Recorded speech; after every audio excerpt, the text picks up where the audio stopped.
In the not-too-distant future, way down in deep 13, Dr. Wright and his assistant Chris have rehacked an evil scheme. They found the old notes done by Dr. F, all the experiments and movie tests. They got a kid enter whose name was Lou, and they're gonna shot him off to SOL 2. Get me down! A set of cheesy movies, the worst we can find. La la la, you'll have to sit and watch them all, and the one that turn is mine. La la la, now keep in mind, Louis can't control whether Louis keeps in or end. La la la, he'll try to keep his sanity, and the hell for his robot friends. Robot roll call. Jabba. Boyo. Controller. Johnny. If you're wondering how he eats and breathes and other science facts, la la la, repeating itself is just a show. I should really just relax. For Mystery Science Theater 3000. And welcome to the MSTieCast. Your hosts, Frederick Fritz and Toby Mobius here. Hello. And with us today we have a very special guest, slightly more special than last week, but not as special as the week before. Louis Lovhaug of Atop the Fourth Wall. What? I wasn't paying attention. Who are you people? I think he's on to us. Yeah, we better run. Well, we've already set up the stuff, so let's finish the interview. I mean, we already paid for it, so. Welcome to this show, Louis. No, it's no problem. Glad to be here. Wait, I was supposed to get paid? You have to talk to Dane, our other co-host, about that. He's not here tonight, but yeah, he'll set you in that direction. Convenient about the pay thing, too. I was told it was going to be punch and pie. Anyway. Welcome to Awkward Silences. Today's guest is... Anyway. But yes, let's. I think we should start with the basics. Louis, how did you get into Mystery Science Theater? It's hard to say exactly. I remember when I was living in Pennsylvania and like my brother like pointed it out to me in a magazine, like, dude, you can get merchandise for Mystery Science Theater 3000. You know that show with the robots that watch bad movies? And I was just like, oh yeah, that one I don't know what he's talking about. But eventually, at some point, I just started watching the show on Comedy Central. Sometimes I would like sneak down after I was supposed to have gone to bed and go and like watch it when it was showing really late at night. The earliest I can remember for one of those ones that I can remember watching is like Angel's Revenge. Having no idea what the hell was going on, of course. Though the one episode that I always have fond memories for is a Attack of the Killer Shrews, mostly because of the fact that that's the one that Comedy Central kept replaying, that and Incredible Melting Man. Yeah, from what I can gather, they really, really like that episode. I don't quite know why. They're good episodes. Probably rating bonanzas, so... Probably. Well, on the note of Comedy Central, which one did you prefer, Comedy Central or the Sci-Fi Channel era? Each has their own advantages. The Sci-Fi Channel years were the ones that I was actually able to follow on a regular basis, so I tend to be inclined to say Sci-Fi Channel years. Plus, I think plus on a volume of like consistently funny riffs, I tend to think the Sci-Fi years, at least season 8, had a consistently good funny tone to it. Well, Sorry, go ahead, Toby. No, you first. No, all I said was they had their patter down by that point, so that makes a lot of sense. All right. Well, for me, I got into the show way after the fact, but I prefer the Comedy Central episodes. Honestly, just for the brighter atmosphere. I had never really cared for the much darker set and jokes of the Sci-Fi Channel era. So, I tend to like the really dark humor kind of stuff, and actually a lot of my favorite Comedy Central era stuff tends to be the ones where they kind of dig into the dark humor, like I Accuse My Parents. I especially love making fun of just how much of a sad loser Jimmy is in that one. What else? Let's see. I always loved. What's that one? Girl in Lover's Lane. That's a great one. That is one of the better Comedy Central episodes. Painted Hills. Anytime they do Lassie's voice is always fun. But yeah, I tend to like the dark humor where they talk about and this person hung themselves, that kind of thing. I don't know why, but it makes me laugh. While we're on the topic of which is better, the obvious question that had to come up: Mike or Joel? Oh, Pearl. No, I tend to be a Mike follower. Joel, of course, has his strong suits, and of course, we wouldn't have MST3K without him. But his performance is, of course, always more laid back and more relaxed tone to it until about season 5. He seemed to really get energized around season 4 and season 5. But Mike always seemed like he was always into it, even if the movie didn't give them much to work with. That's very true. Yeah, Mike always does seem like he's there 110%. Yeah, Joel is my favorite host, but Mike had the funnier skits and episodes to me, so it was sort of an odd dynamic for me. Well, skits always vary from episode to episode which ones are funnier. I liked the parody, the sci-fi parodies they were doing in season 8. Joel seasons always tended to have a lot of really good parodies of the stuff that was going on in the movies. It's very true. Plus his little projects for the bots, where he would try to teach them and have them design projects for the bots to do. Like, now we're going to analyze this person's psyche right here, and we're going to design new things around this one character in the movie, like the new fashion designs. But it did seem, and I guess it's pretty obvious why, but Joel was definitely much more physically involved with the bots as far as the gags, whereas Mike tended to be much more verbal. And that's kind of obvious given that Joel's a prop man. You know, his jokes were prop oriented and how he started the show was prop oriented. So I guess that makes a lot more sense too. At least it seems that way to me. No, I see what you're saying. Yeah, I'm not saying that Mike wasn't interactive. Obviously he was interactive. I'm saying that Joel tended to be more physical. There's a lot more physical interaction with the robots. Whereas Mike tends to be much more verbal humor with the robots. The rapport was developed very well between those three, so it was more, I don't want to say talky, that's not exactly what I'm going for, but definitely more of a back and forth with those particular characters. At least I definitely see what you're getting at, and come to think of it, I think I can think of some examples off the top of my head of where like he would use Tom Servo for a specific purpose, like, you know, holding up like a baseball on top of his head, or he'd get them involved in sketches he was doing, like in what's that one, the 007 Operation Double, where he did that big skit where he was like doing the I know bit. That's a great one. I know, and that's what I'm saying. I think you're absolutely right that he tends to get the bots more involved in these kind of things where they would require a bit more physicality with them, which probably comes to explain why the bots kept falling apart. Excuse me.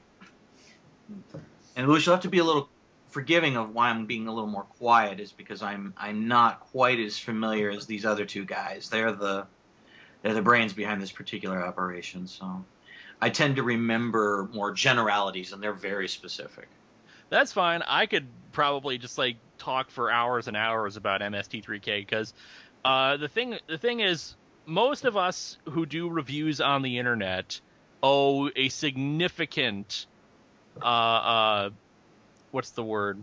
we owe a great debt to Mystery Science Theater 3000 for setting up the idea on a widespread basis of taking something bad and riffing on it, making fun of it, cracking jokes at its expense. There would not be a Nostalgia Critic or an AVGN or half the reviewers out there on the web without Mystery Science Theater, because we wouldn't have had that kind of inspiration. Well, I guess that's because I did a little research on your website, thanks to Toby sending me some links. And in an interview with you talked about how when MST went off the air, it really affected you. So that's why you decided to make your own fan film, MST fan film, which is, quite an extreme reaction to a show being canceled. I mean, that's pretty common today with people, obviously, because fan films have sort of bloomed. But when you did, what year was that when you decided that? Because I don't know. Would be 2005, because I remember because it was my senior year in high school. And of course, this is before you had done Atop of the Fourth Wall, right? It was before Atop the Fourth Wall, several years before Atop the Fourth Wall, come to think of it. And yet the prop of Poyo, which I built for the fan MST3K, has survived since then. In fact, I'm still surprised that it actually has lasted this long, considering it's made of cardboard and duct tape. Well, he looks great for his age. Probably more durable than Burton, too, because Spoonie's always mentioning how you turn Burton too far and he's going to fall apart. I have always been the master of cardboard. I like just like putting cardboard stuff together, taping it and painting it, and then bam, it's a prop. I like making the more complicated props out of simple objects. Like recently, I just built that Cybermat, basically made of like plastic cups and a plastic bucket. I saw that. That was very impressive. That was pretty cool. I like the remote control unit too. Indeed. Just today, I finally got the toy of it, the actual toy Cybermat. It is really tiny, though. I'm still going to get another one, and I'm going to gut it and try to put a tiny remote control car inside of it. Oh, yeah, you get those really small ones that they sell at like Walmart. They're a bit expensive for what they are, but I think they do the trick. I think so too. I'm looking forward to giving it a try. I look forward to watching it on the show. Excuse me. I was going to say, just to go back to the fan film for a moment, because I'm into filmmaking. That's kind of my angle generally. Mm-hmm. And I have to say, one of the things we had a gentleman from who made fan films, Mike Hagan, and they put a lot of effort and design into their MST fan film set. And then you look at yours. No, wait, I'm actually going, this is not an insult, believe it or not. But if we look at yours, obviously, it was very simplistic, very plain. But what's interesting about these two approaches is that they both have the same heart. And I think that's really interesting because even though I really adored the sets that they built for theirs, for Mike's, watching yours and how simplistic it was, and Poyo was cardboard, like you said, and the other robot was like a toaster on a stick. His was basically, I had a whole bunch of cardboard boxes of varying shapes and sizes, and with Poyo, it was very easy to put together. I just stacked one smaller box on top of another box. Excuse me, and then put styrofoam cups on the side and kind of folded some box edges together to create the triangular hover skirt for him. With Tony, it was kind of an oblong box and a poster tube. And I remember here's the thing. I remember my friend Tony, because I named it after him. He was kind of upset because the Tony robot prop was not as cool as the Poyo prop, because the Poyo prop there's actually a handle inside of it that you can hold on to and manipulate him. Not so with the Tony robot, because all he can do is really like turn around and twist and kind of bob his head a bit. But it works though. I mean, it worked. I'm really proud of what I did for the limited technology and stuff that I had available to me. But, of course, it looks really, really bad. Not helped by the... I did put a lot of heart into it. Basically, with the walls, it was poster board on cardboard just to and then just place it against the wall. But I wanted to go with kind of a similar design aesthetic of the original Satellite of Love, which was just the hexagons, I want to say. Yeah. And so I just kind of went with that general motif. And the thing is, with the original MST3K, sure, it looks really cool and impressive, but one of the inspirations for finally deciding to do my own MST was watching the documentaries behind the scenes of this stuff. This is MST3K, the making of MST3K, the scrapbook tape, and of course, it's just a whole lot of various pieces of objects that they made the set out of and just spray painted over. They had pieces of Hungry Hippos on the wall, several pieces of the Millennium Falcon, bowling pins. Just stuff that they found at garage sales painted over, and it looks really cool and impressive. So I was like, well, I can make something that is not nearly as cool, but keep that low budget sensibility about it. Because I worked with the limited budget I had of $0. And we recorded that in our high school AV office. My brother was there to do the lighting, though I think he was a little overzealous with how he thought he handled the lighting, because I don't think the lighting turned out all that great.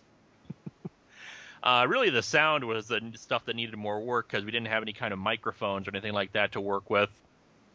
Well, for the budget you had, it really does look impressive. I mean, I wanted to do something like that in my high school drama class, but the problem is we didn't have a green screen. Mm-hmm. We tried using some green poster board, but we couldn't get a clean chroma key. So. Well, in my case, we did it with us. I basically did everything out of the high school. So in our high school, you can actually request to have the auditorium or the theater, which had a big white screen that could come down. And I rented out, and I asked the AV people who worked at the school to help me out and provide lighting for it. And if you look, and again, you watch the making of MST3K stuff, they described how they did the chroma key effect, which was basically it's basically a shadowrama. You put the lights in front of you, so the camera just has this black silhouette because the lights aren't actually on you; they're on the big white screen. Now, mind you, it did not come out as a perfect white. It was very grayish for a lot of parts, and I had to do a bit of color correction and just prayed that the chroma key turned out okay. And for the most part, it did actually. Oh, and the seats, the black seats, I constructed those out of cardboard as well. Though those are actually the easiest to do. just build vaguely seat-shaped objects, put them in front, and pretend we're sitting down in chairs. Well, I think at the heart, though, of MST in general, I don't care if it's a fan film or it's the actual show, and this is what seems to translate between what you created, what Mike Hagan created, and what, of course, the original shows and all of its incarnations created was this is about the spirit of loving movies and having fun at some bad one's expense. Mm. It's the riffing, in other words. Oh, and yeah. That was another part of it where I figured it did not matter if it looked this bad as long as it was funny. And I like to think that the script I wrote was funny. It was very funny. Thank you. Though there were still some problems with it, mostly on a technical level. The AV Club did have microphones designed to work with the cameras they had. The problem was that they did not have very good distance. So I got some extension cables for it, plugged the microphone in for us to record. We did the recording of the first half hour, and I figured, this isn't like the show where people can see our mouths moving. So in this case, I will actually not have us. I will not actually. We won't record the full thing. We'll record an hour's worth of us in front doing the riffs, and then we can do the audio recording separately if we need to. We'll record the first hour's worth of audio, and then we'll come back and record the audio separately on another microphone. And, of course, it didn't record any of the audio, so we had to record the whole thing again. But the real bigger problem with that was I did not have any really impressive microphone technology at home either. So instead, I hooked up the one microphone I had at the time and plugged it into my laptop. And my laptop at the time did not have great sound recording technology either, so everything was recorded very quietly, and it didn't sound very good. So I had to artificially turn the volume up, and of course there's this background hiss as a result. I managed to clean it up a little bit for a lot of parts, but of course you can detect just the low quality for a lot of this stuff. Made no better was, of course, that the Star Trek the Motion Picture that I used was a copy that we recorded off of AMC. I thought that was funny.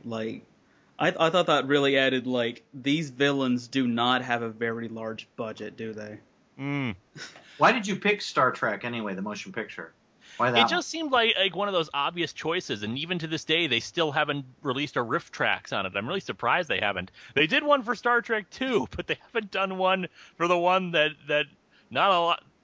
They did one for Star Trek 5, they've done one for Star Trek 2, the best of the movies, but they haven't done one for Star Trek the Motion Picture, which is still one of the worst ones out there. I don't get it. But yeah, I chose Star Trek Motion Picture mostly because I thought it would be a fairly easy target. I thought there was a lot of material for jokes, especially the wormhole sequence. 30 seconds. Mr. Chekhov, stand by on phasers. No! Belay that phaser order. I was so glad you included that in your when you did the Star Trek the Motion Picture, the comic on Atop the Fourth Wall, and I noticed a lot of the jokes were from the fan film. I did recycle a lot of jokes, most because I didn't think anyone would ever see the MST3K fan film. It just You're welcome. I just figured I figured it had gotten lost to history because I didn't know it was still being distributed among some people. When I had finally made it and released it, I had it for distribution, but I didn't think anyone would ever really watch it. So now, of course, since I have moderate internet fame, people are tracking it down. People read me. No, not just you. I've seen other people who are really interested in it. Well, and yeah, I recycled some jokes from it. I tried to keep the really funny ones, and of course, with the comic book format version of it, I was able to come up with new material for it, and better express what I felt was wrong with the movie.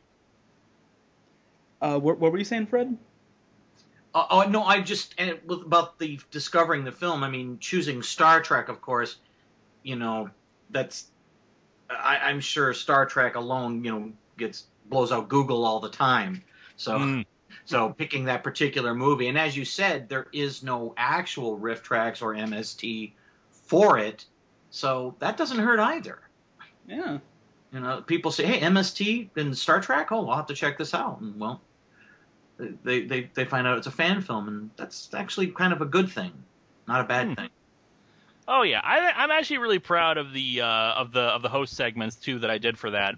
I thought the opening bit was funny because I wanted to reflect the attitudes of the bots and the main host.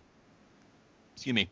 So I tried to recreate that kind of tension between the host and the bots, where they're always interrupting and they have their own interpretation for how things go. Them fighting amongst themselves. Then just a funny goof on the fact that the movie's slow. Then a parody sequence of something from the movie, and then a philosophical discussion in the third segment, in this case the emotions discussion, and then just a wrap up. I made you both out of the spare water. I tried to follow the MST style as I knew it. That opening where the bots are fighting each other over which one is better, that one really did crack me up the first time I watched it. Especially your line of, "I made you both out of the spare water heater in the basement." We had a spare water heater in the basement and you destroyed it? Burn the witch! I really got to find somewhere else to put it, because I put it on YouTube, the entire thing, in one video.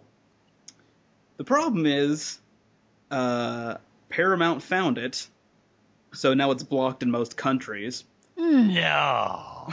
Yeah, especially, which is weird because I put it as unlisted, so go figure, I guess. YouTube has automatic bots that go through videos and find certain identifying markers. Well, they do now. Well, it's hard to be a pirate nowadays. But I don't think anybody's going to go to YouTube to watch somebody talk over Star Trek the Motion Picture. Oh, you'd be surprised. No, how dare they interrupt this fast-paced, wonderful sci-fi adventure? It's like a bunch of junior high guys talking over the movie.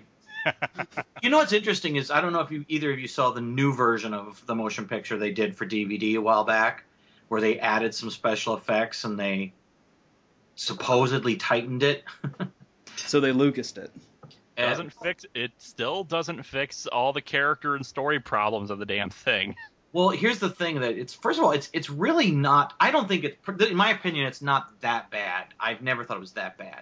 The problem is I've always felt, it has these just ridiculously long shots. Of course, you did the joke about the Enterprise, when they look around the Enterprise. And when I watched the new DVD, I honestly said, okay, they're going to cut that in half. They have to, because that scene drives everybody crazy. Literally 5 minutes long. Yeah, and then you have an entire sequence of the launch, which would have been a much better focus of showing people the Enterprise again, in my opinion, but whatever. Which is why in Star Trek 2 they reused the shots from 1, except they cut it down. Yeah, and they didn't. They kept the entire sequence intact and made some edits elsewhere, and I was just like, you've got to be kidding me. No, the only thing I could think of is they couldn't find a way to cut the Jerry Goldsmith score up. That was the only reasoning I could think, because that is a favorite of people who love that score. They love that. Oh, Jerry Goldsmith does a beautiful job with the score. It's a great score. We didn't need the big screensaver at the beginning though of just the overture. See, now I want that as a screensaver. Well, it's obviously reflecting. You have a guy like Robert Wise, who of course was big with overtures in his day. Robert Wise is a great director. He's produced some of the best and most classic science fiction stuff in history. Off the top of my head, The Day the Earth Stood Still, The Andromeda Strain. Star Trek the Motion Picture was not his best work. No. It's beautiful to look at, though. There's no doubt about that it's, as an opera, if you just talk the space opera, it's beautiful to look at. But it's not much of a movie. That's the real issue. As you said, the characters are thinly veiled. It relies on people's past knowledge of the TV show far too much. And there is no real character arcs for a lot of these people. They just they have the start of a character arc, but none of them get resolved. Or with Spock's case, it gets resolved because. Yeah, it's just a fail. Hey, here's the only good thing about Star Trek the Motion Picture overall is the fact that it did spark the bet that brought about Star Trek 2. So, hey. Indeed, without Star Trek 1, we would not have had the awesomeness of Star Trek 2. So nope. we do owe it that at the very least. Yep. Problem is, then we get Star Trek 3. So I like Star Trek 3. Trek 3. It's a character piece. If you look at it as anything else than a character piece, yeah, I could see people being disappointed in it. But rewatch it and watch it strictly for the character interaction, Toby. I'll bet you'll get something different from it. Oh, I like it. It's not my favorite.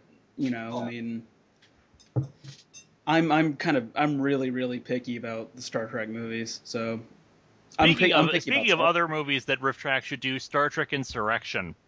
Oh yeah.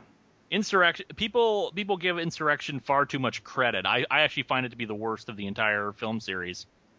Wow. Okay. I don't myself. I would go with maybe. I know not many people share this opinion, but the thing is, the moral message of Insurrection is really, really upsetting to me. It contradicts a lot of the ideas established in the television series. And it basically says, yeah, these 300 white people, their immortality is more important than the billions dying in the Dominion War. Well, you know what? I'd like to point out this is something interesting, because when I saw Insurrection in the theater, I remember when I saw the trailer, I was not impressed, by the trailer. I was like, what in the world is this? The trailer was terrible. Saw the movie and went, I rather like that. Now, here's the funny thing. I liked Insurrection. All these people were bad-mouthing it. And I never could figure out why. Well, it was actually not too long ago. It was this year. I finally found out. I didn't follow The Next Generation like other people did. I didn't watch it religiously. I still haven't seen entire seasons. So when I think it was the Red Letter Media covered Insurrection, or some other one did, a lot of people covered it, and they talked about how it contradicts so much from the TV show. Now I get it.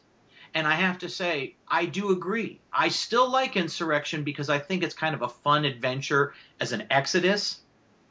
And that's the way I look at it. Just this sort of sprawling adventure across the countryside. But now that I look at it through these different eyes and look at for the diehard fans, look at it through their eyes, I completely agree. I've actually changed my views on the movie a lot because of that. With a lot of this kind of stuff, you are free to like or dislike the same things that I like or dislike. But the thing is, just for me personally, I find Insurrection the most offensive of the movies. I find it to be morally reprehensible. I sympathize with the bad guys more than I do with the good guys, and frankly, it's not really. And there are some good jokes, there are some good moments, but there's a lot to me that I just really dislike and leaves a bad taste in my mouth. Well, not to turn this into an insurrection discussion, but I do want to bring up one point, because you talked about the moral, how you find it reprehensible. And this is one thing I will disagree with you and a lot of others about. The only point, they talk about covering the 300 white people over the needs of the galaxy. And the one part I think, and this is actually a problem with the script, not people like yourself or anybody else's thinking, but why not turn the planet itself into the hospital or rejuvenation center? I mean, you're going to have this hospital somewhere, and you have an entire planet with only 300 people on it. I think turning the planet itself into the hospital would have been a better first start. There are some problems with that idea, part of it being the fact that supposedly this area of space is so unstable, yet somehow the Enterprise was able to get in no problem. Well, they were in the fire patch. It was causes havoc with electrical readings in the story. Plus, there's transportation issues. The rejuvenating particles of it are supposed to be able to be spread far and wide to hospitals. Space is big. Right, but I mean, they're going to harvest and create a limiting as opposed to just starting. In other words, I'm talking about starting at that point. Hey, let's steal it all. We don't know what it is. They hardly have been there even to study it. So that's kind of a classic raping of a resource before actually understanding it. I'm just pointing out, as a concept, they hadn't been there that long to even study it, and they were already going to basically take it away. Well, in fairness, it wasn't their damn planet to begin with. And again, it's a matter of, and the thing is, they don't need this planet to live. Maybe if they had established they need to live on this planet, or else they will die horrible, painful, lingering deaths. But they don't. They've been there for 300 years, and it's like, oh, you have to relocate us off our planet where we can't be immortal anymore. Boo frickin' who. Well, again, I was referring to the resource, not the people. I know, but it comes down to the people, because that's what Picard keeps fighting for, the rights of these people, even though I forced away Native Americans in that one episode we're not going to mention.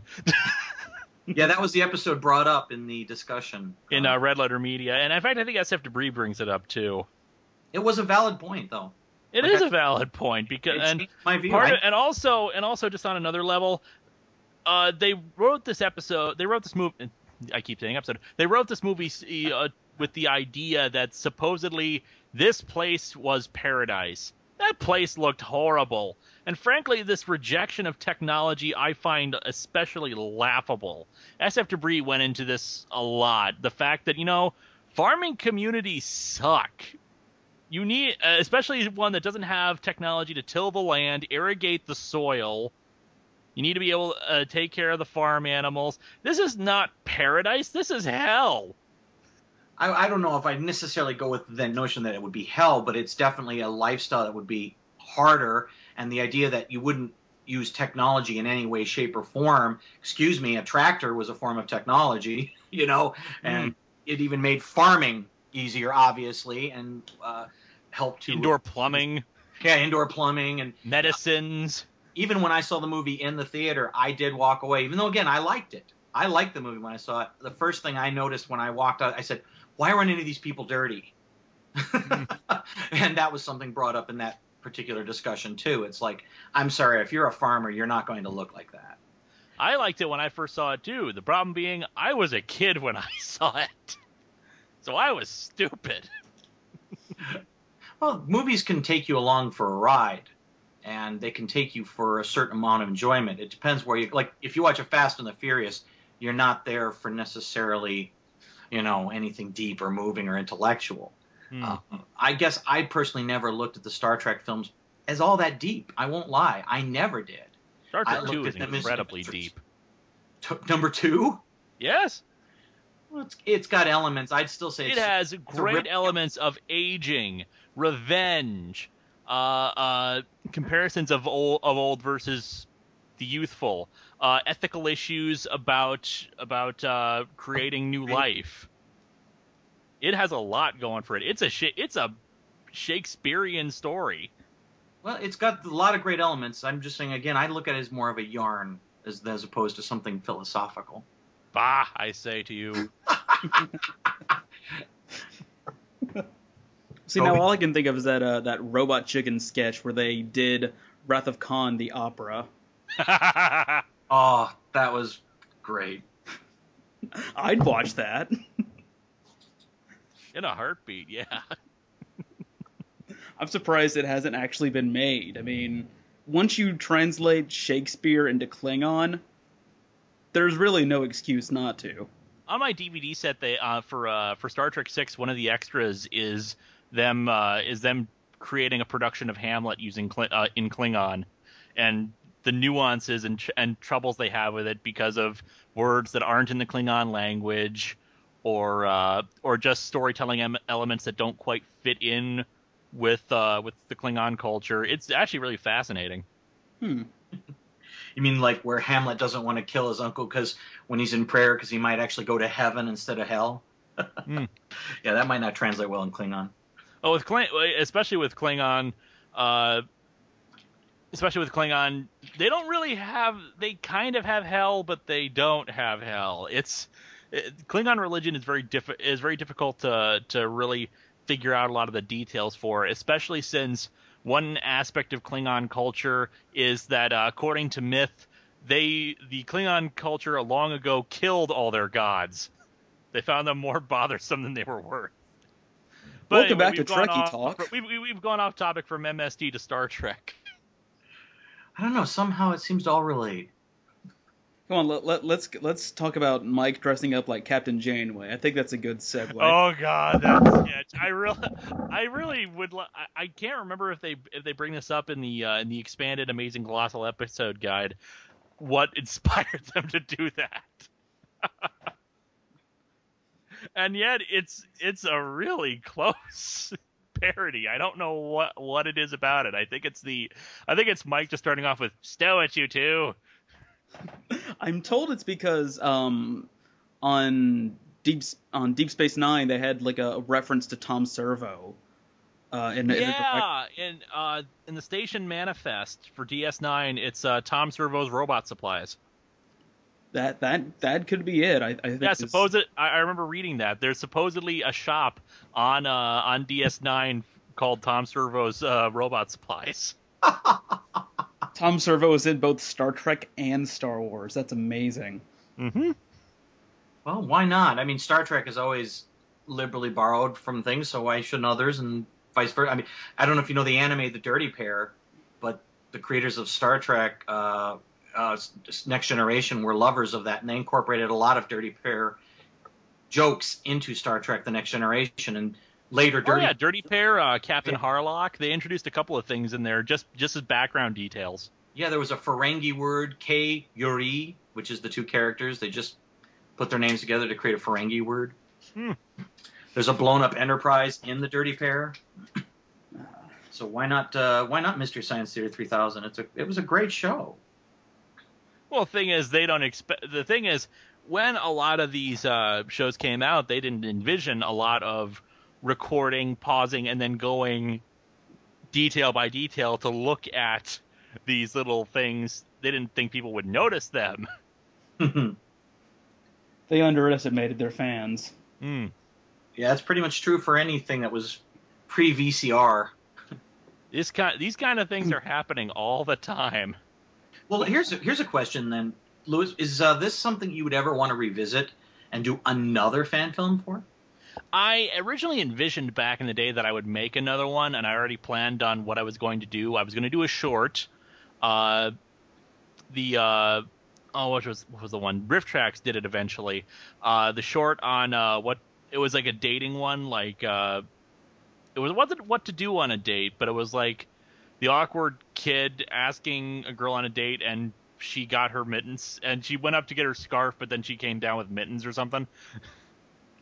I'd heard of that one, but I haven't seen it. I know which one you're talking about, though. Yeah, I was going to do that one, and I started on the script, and I was going to do as a movie The Million Eyes of Sumeru. I remember that from the trailer you made. Because I figured that they didn't revisit it for the actual show, so why not give it a try? They did it with the Gamera movies. I remember after watching the Star Trek one, and I think I said this to you in the email. You should really do the Peter Cushing Doctor Who movies. Those would be great, like riff fodder. That would just be me nerd raging over the fact that how the hell can a human develop all this stuff just out of his backyard? Why is a human called Doctor Who? That doesn't make any sense. Why is it bigger? It doesn't make any damn sense. And the sequel, Wilfred Mott shows up. Oh, fun. They would be great, like Mystery Science Theater things, I think. I'm kind of waiting on Riff Tracks to do them, but I don't think they will. I doubt it too. I don't think the movies are very widely distributed, so it's difficult to get a DVD for them. Although, while I'm on the subject of Doctor Who, how do you feel about the David Yates theatrical Doctor Who movies that are going to be coming soon? I'm not too enthusiastic about it. A reboot is not really necessary. If you're going to do a movie based on the TV series, do it based on the TV series. The great thing about Doctor Who is it can take place anywhere at any time. So just come up with a really cool premise and just run with it. Yeah. Would have been great for like the 50th anniversary, Yeah, though there's already going to be problems with the 50th. Eccleston has already declared that he's not going to that he's not interested in doing the 50th. Aww. That guy. I want to see if Paul McGann comes back, because I really liked his Doctor, and I wished he would have done some more on-screen stuff. I think McGann said that he'd be on board for the 50th. Yay. Yeah, Eccleston said he had a great time at Doctor Who, loved it. It was a great thing for him to do, but he feels like he's done everything he wanted to do with the part, and therefore he has no reason to return. Well, sometimes this is where I'm going to rant a little on that one, just because it ticks me off when somebody takes a part like that and they know what it'll entail, and that just strikes me as being a little selfish, actually. Well, maybe he'll pull a Bill Murray and switch back. And that's then what switch I'm back hoping again. for. Or at least get him on the phone with Tom Baker. Tom Baker felt bad about not doing the 5 Doctors. Yeah. Yeah, he said he regretted that later. Although it's going to be kind of sad doing an anniversary special now that Elizabeth Sladen isn't with us. That will be... Yeah. That's going to suck. Although I really hope they do stuff with the character of Luke now that Sarah Jane Adventures is over. I really thought his character was interesting, and I kind of hope he becomes a companion eventually, but man, we've gone from Mystery Science Theater to Star Trek to Doctor Who. Sci-fi, we love it. Imagine that, nerds talking about science fiction. The internet will break. Next time on the Doctor Who dialogue. Well, Doctor Who is hot. I mean, if the guys at Riff Tracks were going to do anything, they would do modern Who, if anything. Yeah. There's just no doubt that what they're doing is somewhat due to profit. I mean, to make money. They have to survive, which is why you see them do like a Star Trek 2 or a Matrix, but then they do the shorts in between, which are wonderful and brilliant. It would be hard for them if they started doing only obscure stuff. Maybe, but it'd be kind of like having MST3K back on the air again, which is why I like the video-on-demand movie releases. They're not always perfect, but it's still enjoyable to actually like have a full movie riffed on them again by them. It's good. I like it. I prefer the obscure, weird movies because the worse the movie, the more you listen to the actual riffing. Toby, Dane, and I all talked about this, that when you're watching a good movie, at least I have a tendency to I find myself drifting into the movie and not listening to the riffing. If it's a bad movie, I'm listening to the riffing. Yeah, exactly. It's like the Dark Knight riff tracks versus the Batman and Robin riff tracks. You will listen to the Batman and Robin riff tracks, but the Dark Knight one, I'll just keep getting sucked into the movie because it's a really good movie. Hence why I haven't listened to half the ones on good movies. There have been some exceptions. For example, Paranormal Activity. That one, I like the movie, but I love their riff tracks on it. The Star Wars movies, not just the prequels, I think they did a good job on the classic trilogy. Jurassic Park's a good one too, where they had Weird Al as a guest. Right. Harry Potter is that for me because I've watched the Harry Potter movie so much that I can just listen to the riff tracks, and the I haven't jokes listened are to the Harry Potter really, one yet. I think the best one is watch the one for Chamber of Secrets. It's probably the best one. It's insanely funny. Night of the Living Dead was funny, especially the continued riffs on Barbara's catatonic state.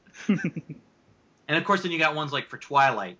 Those are all definitely worth listening to. I still need to listen to those. The Twilight one is undoubtedly the best, though. The first one. It is. The movie is so empty. It's so vapid. But I'm so looking forward to their one on Breaking Dawn. You have no idea. After Spoonie's vlog, oh my. And the fact that it's giving people seizures. I'm looking forward to it so much. It's Pokemon all over again. No. Except it's not nearly as fun. Yeah, Lewis, if you haven't seen the Twilight one, though, get the Twilight one. You'll enjoy it. You'll enjoy it. Oh, yes. Indeed. I will certainly try to. And I can't believe we've gone this long talking about Mystery Science Theater and riff tracks, but we didn't mention Cinematic Titanic, which you recently got to see. Am I right, Lewis? Yep, got to see the live performances of their reviews of not reviews, the riffing on War of the Insects, which they taped and are releasing on DVD soon. Yay. And I can't remember the name. I can't remember the name of the other one. Some killer snake movie, like Rattlers or something like that. Yeah, that's it. What was it? I missed it. Rattlers. Oh, Rattlers! Hey. Man, I was just with Rattlers. I'm just really shocked about where the hell the movie ended. I was like, wait, some random cop just blew up the snakes? What? I think that was the end of the movie? I think that's the one Josh Hadley watched when we talked to him last time. That was the one he saw.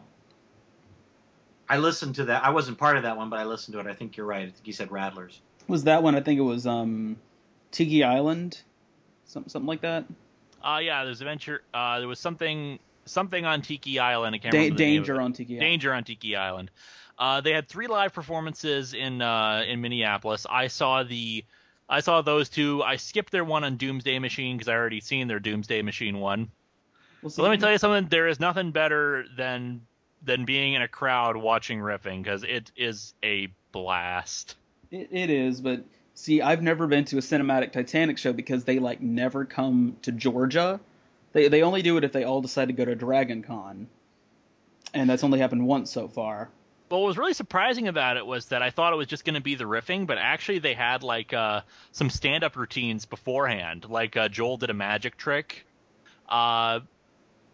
Josh Weinstein did a song and led a sing-along of the MST3K theme.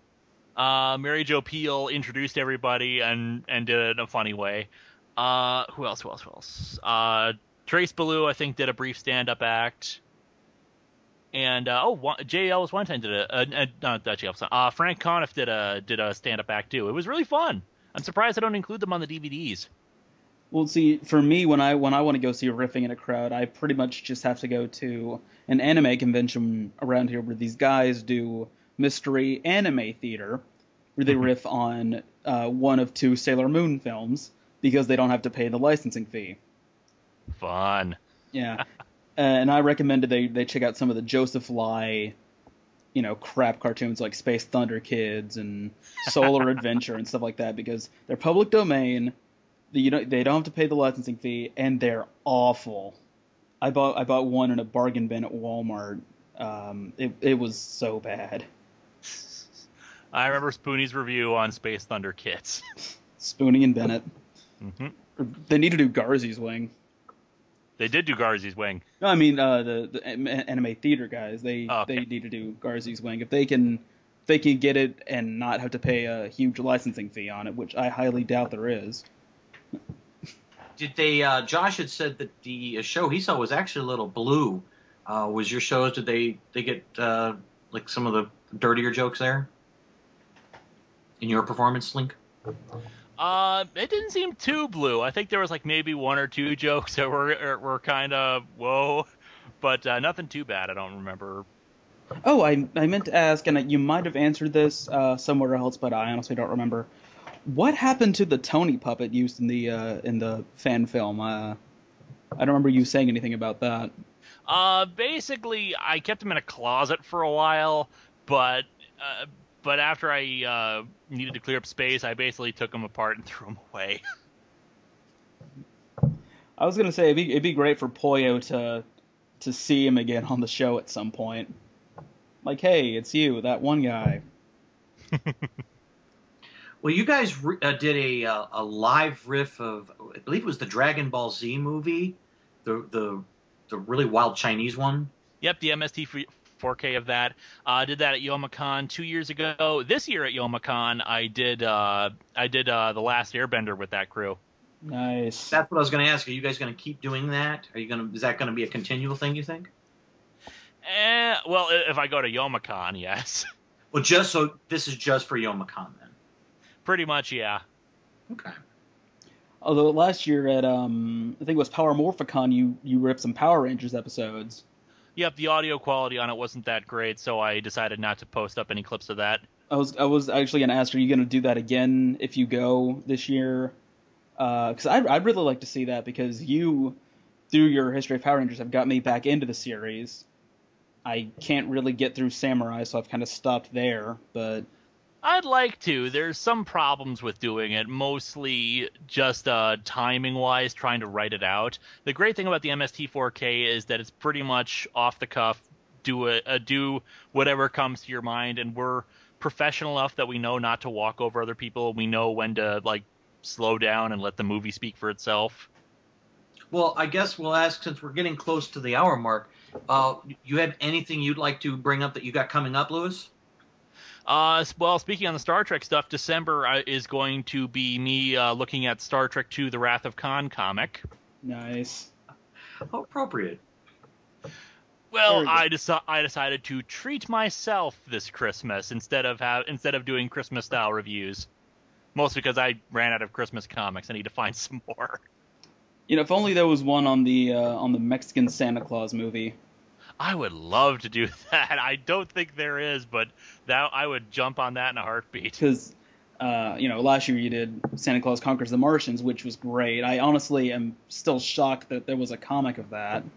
I was really surprised by that too, but I believe it was Lee Davidge who did Lee from Still Gaming was the one who donated that to me. I can't remember who exactly did, but I was just as shocked about that because I figured something like that would just be like a photo comic.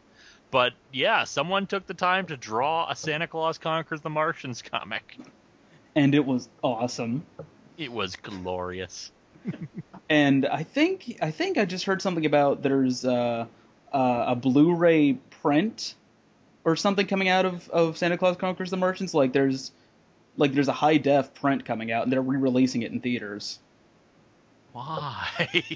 Look, I think the movie has a lot of charm to it, but a theatrical release, a Blu-ray release? Not like a full, like, sort of like what they did with Ghostbusters this October, just like maybe a couple of cities, a state, not like a full release, but Even I'd then. see it.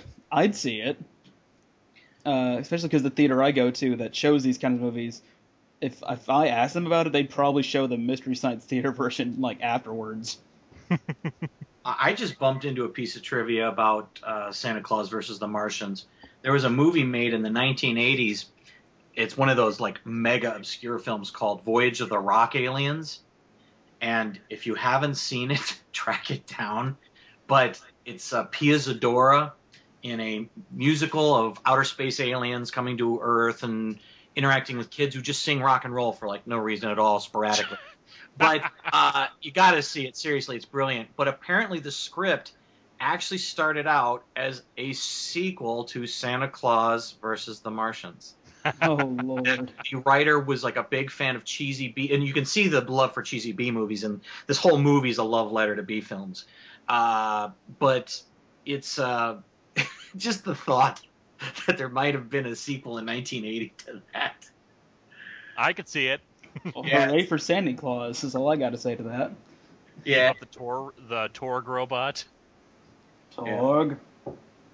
you can't see any of those elements in the film, though. To be fair, I mean, I'm not trying to say it is a sequel. I'm saying that's how it started.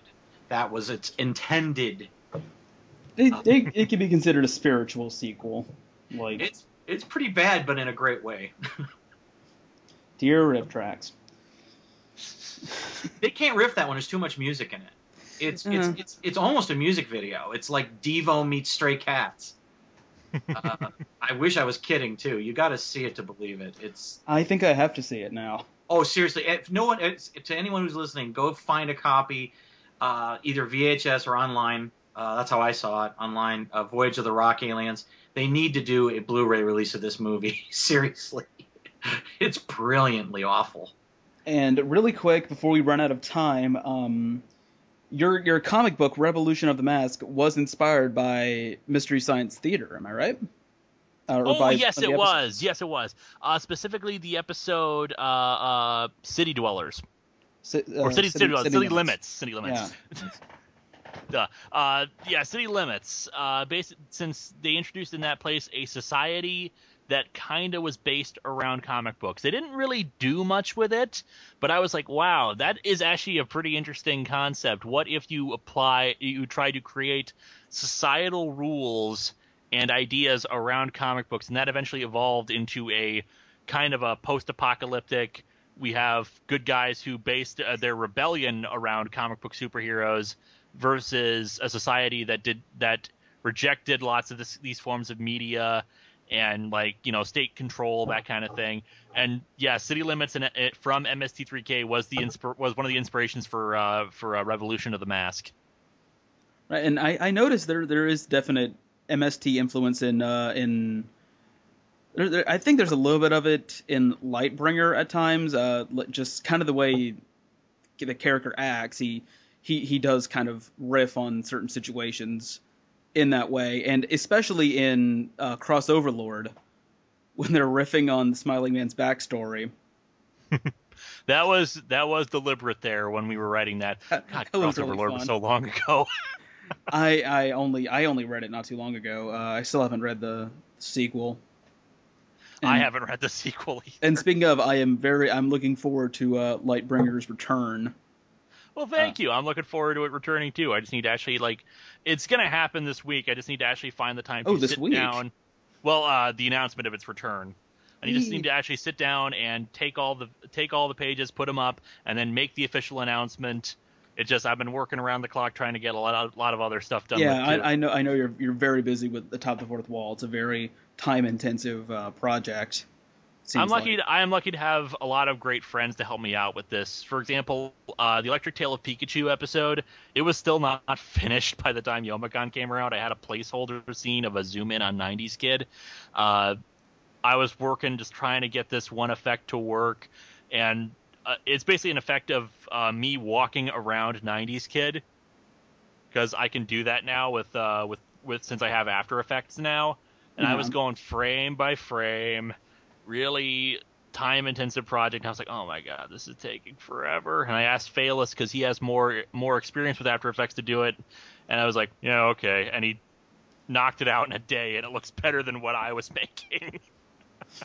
It's a really impressive effect. I saw the revised version, and it looks really awesome. I know. Like I said, it looks better than the one I was making. So I don't know how that man is an effects genius. I don't know how he just has a lot more practice, I suppose, with the program.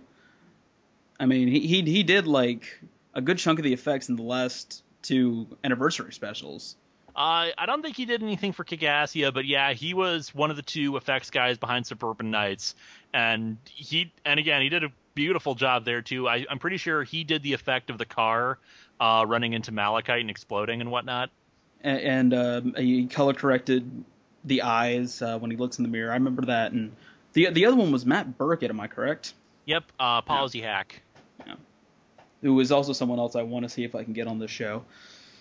Okay, we are about out of time, or actually, we're pretty much out of time. Louis, thank you for joining us. You're a great guest, and we really would like to have you again on here someday. No problem. Thank you for having me. I'd be happy to do this again sometime, though probably not until after February, because storyline stuff always heats up around the holiday season. Anyone have any final thoughts before we sign off? Anyone being me? No, actually, thanks, Louis. I'll just convey the same sentiment. Thank you for coming on, given your busy schedule, especially. Final thoughts: ham dingers are delicious. I wouldn't know. Neither would I. Ham dingers was always that product that they were fairly certain existed, but we've never been able to find proof of their existence. Well, the absence of evidence is not the evidence of absence. Exactly. All right, so thanks for having me, and great to be here, and ta-ta. And that is it for tonight on the MSTieCast. For Dane Forgione, who is not here, I am Toby Mobius. I'm Frederick Fritz. I'm Mike Wallace. I'm Leslie Stahl. I guess that makes me Andy Rooney now. And this has been the MSTieCast. Thank you for joining us, and play us out, Torgo.